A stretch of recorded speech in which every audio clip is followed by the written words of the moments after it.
वीरभद्रकृत दक्ष यज्ञ विध्वंस और दक्ष वध। चतुर्थो स्कंद पंचमो अध्याय। श्री मैत्रेय जी कहते हैं, महादेव जी ने जब देवर्षि नारद के मुख से सुना कि अपने पिता दक्ष से अपमानित होने के कारण देवी सती ने प्राण त्याग दिए हैं और उसकी यज्ञ वेदी से प्रकट हुए ऋभुओं ने उनके पार्षदों की सेना को मारकर भगा दिया है, तब उन्हें बड़ा ही क्रोध हुआ।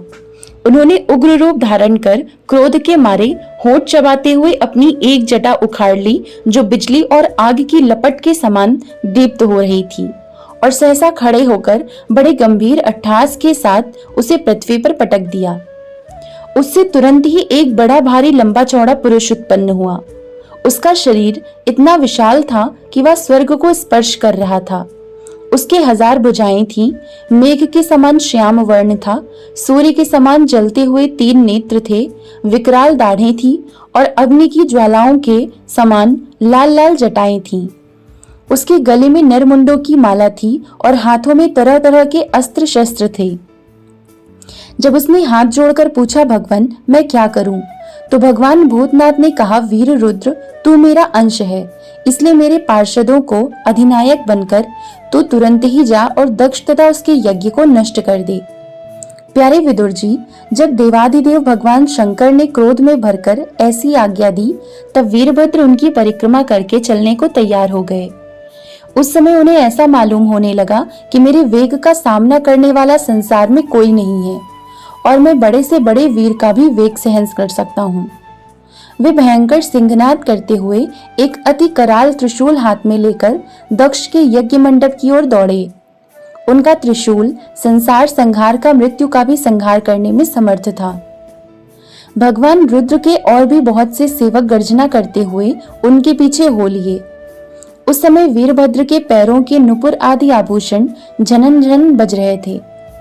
इधर यज्ञशाला में बैठे हुए ऋत्विज, यजमान, सदस्य तथा अन्य ब्राह्मण और ब्राह्मणियों ने जब उत्तर दिशा की ओर धूल उड़ती देखी, तब वे सोचने लगे, अरे यह अंधेरा सा कैसा होता आ रहा है, यह धूल कहां से छा गई। इस समय ना तो आंधी ही चल रही है और ना कहीं लुटेरे ही सुने जाते हैं, क्योंकि अपराधियों को कठोर दंड देने वाला राजा प्राचीन बरही अभी जीवित है। अभी गौओं के आने का समय भी नहीं हुआ है, फिर यह धूल कहां से आई? क्या इसी समय संसार का प्रलय तो नहीं होने वाला है? तब दक्ष पत्नी प्रसूति एवं अन्य स्त्रियों ने व्याकुल होकर कहा, प्रजापति दक्ष ने अपनी सारी कन्याओं के सामने बेचारी निरपराधा सती का तिरस्कार किया था। मालूम होता है यह उसी पाप का फल है, अथवा हो न हो यह संहार मूर्ति भगवान रुद्र के अनादर का ही परिणाम है। प्रलय काल उपस्थित होने पर जिस समय वे अपने जटाजूट को बिखेर कर तथा शस्त्र अस्त्रों से सुसज्जित अपनी भुजाओं को ध्वजाओं के समान फैलाकर तांडव नृत्य करते हैं, उस समय उनके त्रिशूल के फलों से दिग्गज बिन जाते हैं तथा उनकी मेघ गर्जन के समान भयंकर अट्टहास दिशाएं विदीर्ण हो जाती हैं। उस समय उनका तेज असह्य होता है। वे अपनी भौहें टेढ़ी करने के कारण बड़े दुर्धर्ष जान पड़ते हैं और उनकी विकराल दाढ़ों से तारागण अस्त व्यस्त हो जाते हैं। उन क्रोध में भरे हुए भगवान शंकर को बार बार कुपित करने वाला पुरुष साक्षात विधाता ही क्यों ना हो, क्या कभी उसका कल्याण हो सकता है? जो लोग महात्मा दक्ष के यज्ञ में बैठे थे, वे भय के कारण एक दूसरे की ओर कातर दृष्टि से निहारते हुए ऐसी ही तरह तरह की बातें कर रहे थे कि इतने में ही आकाश और पृथ्वी में सब ओर सहस्त्रों भयंकर होने लगे। विदुर जी, इसी समय दौड़कर आए हुए रुद्र सेवकों ने उस महान यज्ञ मंडप को सब ओर से घेर लिया। वे सब तरह तरह के अस्त्र शस्त्र लिए हुए थे। उनमें कोई बौने, कोई भूरे रंग के, कोई पीले और कोई मगर के समान पेट और मुख वाले थे। उनमें से किन्हीं ने प्रांगवश यज्ञशाला के पूर्व और पश्चिम के खंभों के बीच में आड़े रखे हुए डंडे को तोड़ डाला, किन्हीं ने यज्ञशाला के पश्चिम की ओर स्थित पत्नीशाला को नष्ट कर दिया, किन्हीं ने यज्ञशाला के सामने का सभा मंडप और मंडप के आगे उत्तर की ओर स्थित आग्नेत्रशाला को तोड़ दिया, किन्हीं ने यजमान गृह और पाकशाला को तहस नहस कर डाला, किन्हीं ने यज्ञ के पात्र फोड़ दिए, कुछ लोगों ने अग्नियों को बुझा दिया, कुछ ने यज्ञ कुंडों में पेशाब कर दिया और कुछ ने वेदी की सीमा के सूत्रों को तोड़ डाला। कोई कोई मुनियों को तंग करने लगे कोई स्त्रियों को डराने धमकाने लगे और किसी ने अपने पास होकर भागते हुए देवताओं को पकड़ लिया। मणिमान ने भृगु ऋषि को बांध लिया, वीरभद्र ने प्रजापति दक्ष को कैद कर लिया तथा चांडीश ने पूषा को और नंदीश्वर ने भग देवता को पकड़ लिया।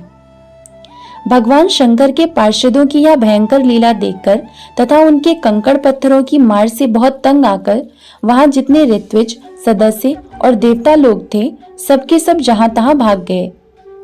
भृगु जी हाथ में स्ट्रुआ लिए हवन कर रहे थे। वीरभद्र ने इनकी दाढ़ी मूछ नोच ली, क्योंकि इन्होंने प्रजापतियों की सभा में मूछें ऐंठते हुए महादेव जी का उपहास किया था। उन्होंने क्रोध में भरकर भग देवता को पृथ्वी पर पटक दिया और उनकी आंखें निकाल ली, क्योंकि जब दक्ष देव सभा में श्री महादेव जी को बुरा भला कहते हुए शाप दे रहे थे, उस समय इन्होंने दक्ष को सैन देकर उकसाया था। इसके पश्चात जैसे अनिरुद्ध के विवाह के समय बलराम जी ने कलिंग राज के दांत उखाड़े थे, उसी प्रकार उन्होंने पूषा के दांत तोड़ दिए, क्योंकि जब दक्ष ने महादेव जी को गालियां दी थी, उस समय ये दांत दिखाकर हंसे थे। फिर वे दक्ष की छाती पर बैठकर एक तेज तलवार से उसका सिर काटने लगे, परंतु बहुत प्रयत्न करने पर भी वे उस समय उसे धड़ से अलग न कर सके।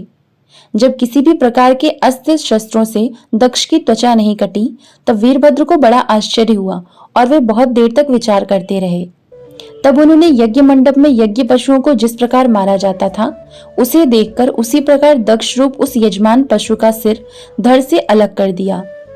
यह देखकर भूत प्रेत और पिशाच आदि तो उनके इस कर्म की प्रशंसा करते हुए वाह वाह करने लगे और दक्ष के दलवालों में हाहाकार मच गया। वीरभद्र ने अत्यंत कुपित होकर दक्ष के सिर को यज्ञ की दक्षिणाग्नि में डाल दिया और उस यज्ञशाला में आग लगाकर यज्ञ को विध्वंस करके वे कैलाश पर्वत को लौट गए। इति श्रीमद्भागवते महापुराणे पारमहंस्यायां संहितायां चतुर्थ स्कंदे दक्ष यज्ञ विध्वंसो नाम पंचमो अध्यायः। ओम नमो भगवते वासुदेवाय। जय श्री राधे कृष्ण।